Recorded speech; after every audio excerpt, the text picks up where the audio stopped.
What's up, guys? Dirty Dog Mechanic here. I'm working on a 2008 Corvette. I've been trying to surf the web and I haven't really found anything good enough to tell me how to lift up the car from the back in one shot. You know, some cars have a little tow hook here. You can kind of lift it up. On my Civic, I have one that I could just do that in one shot. So upon further inspection, I saw that the subframe is right here. That's basically the cradle that holds everything, transmission, differential. So I know I could lift up each side one at a time, but I just wanted to kill two birds with one stone. So what I did was I got my jack, obviously, and you see this cross beam right here and the sway bar. So what I did was I put a wood plank right in front.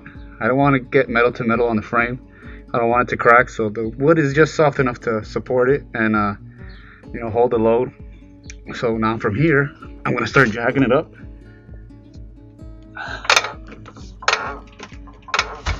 Now what I did was I also chalked the front of the car, because this is a rear-wheel drive stick shift car. So the front wheels do not have any gears or anything locked to them that'll hold it from moving. So obviously you gotta chalk the front, which means putting a piece of wood, a piece of, I don't know, a block of wood or a brick or something, just so it won't move. So now I'm just gonna keep going until I come off the ground.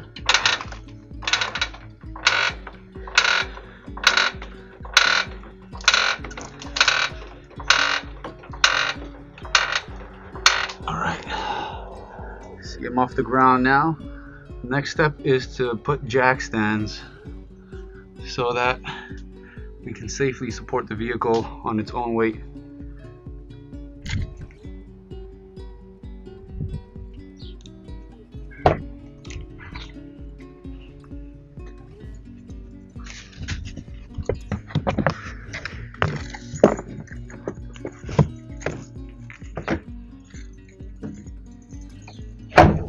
Love that.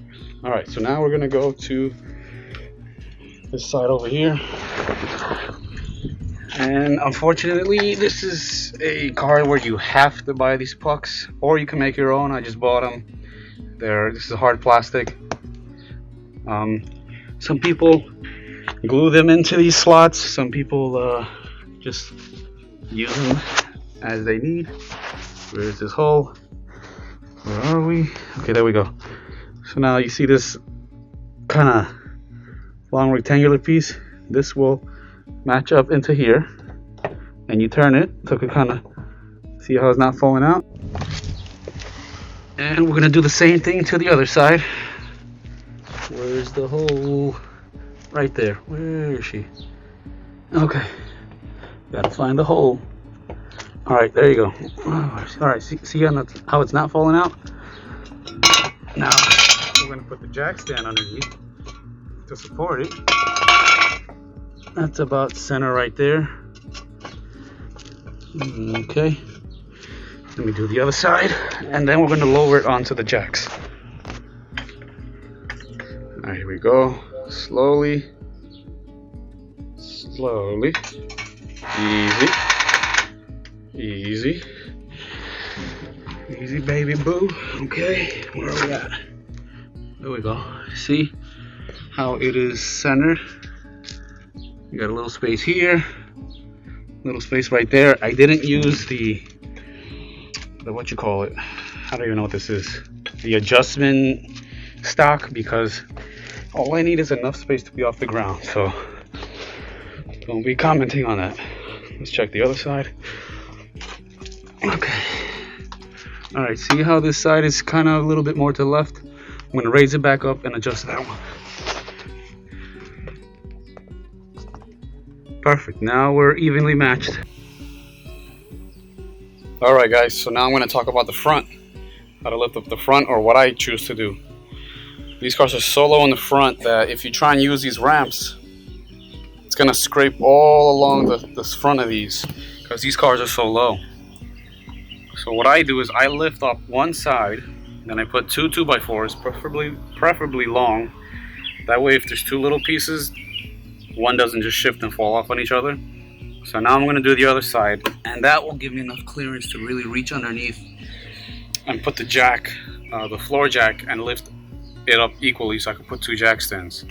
So I'll show you that in a second.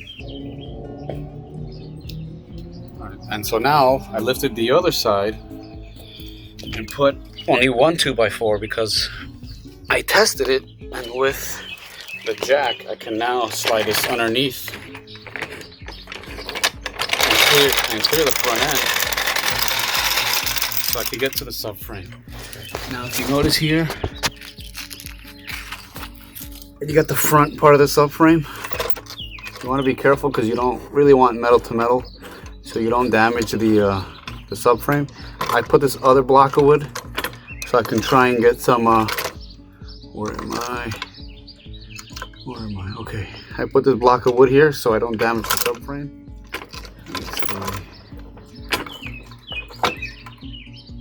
Hold on, no, not this one, this further one. This is a smaller, this front one where it's wet, that's actually why I'm raising it, because I need to see where the power steering is leaking from. I actually went all the way down to the second part of the subframe, more towards like where the oil pan is. I'm going to jack it up from there because that's stronger, and with the wood it protects it from chipping the subframe and damaging anything. So now I'm lifting up both sides of the car evenly, and I can now get my jack stands underneath.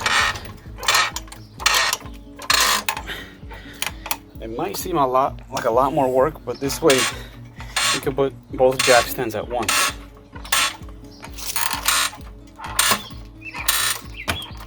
Alright, let's see how far I am. Let's see if I can get a jack stand underneath there. Yep, that is plenty high to get a good jack stand underneath there, right on the hockey puck lifting area. Let me put one on the other side. This is why I like to do it evenly, and that's why I'm not struggling to try and get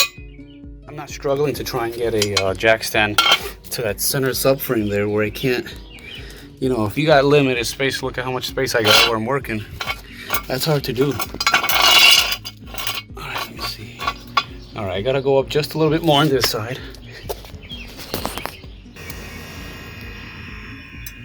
There we go. I'm centered here, and I'm centered on that side.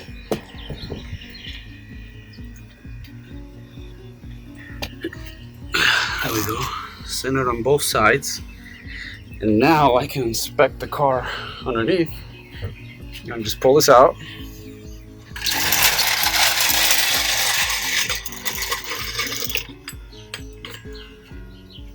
And there. I didn't have to use the ramps. I didn't have to crawl in a tight ass spot underneath. I did my best to lift up through the center. That's what's important. Yeah, so I hope this helped you to see the front and the rear.